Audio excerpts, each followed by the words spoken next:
Want to know how to play Raid Shadow Legends?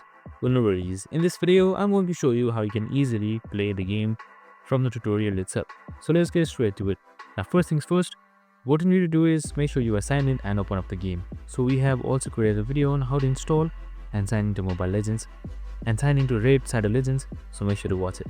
So first things first, you need to just open up the game and it should be in this tutorial right here. So you need to just simply select the enemy, just simply tap on it. And now as you can see right here, the enemy is simply dead just like this. So once you progress into the game, you should be seeing more armies coming up. So what you can do is you can just simply do the same thing. Just simply see this power up, just simply tap this power up right here and then tap the enemy that you want to beat them with. So as you can see, this is how you play it. So it's just tapping and using power ups efficiently, and that's it. Super simple and easy. Now as you progress through the game, the complexity gets more and there should be bigger enemies as well. I hope this video helped. If it did, make sure to like, subscribe and tune in with us for more of these videos. See you in the next one.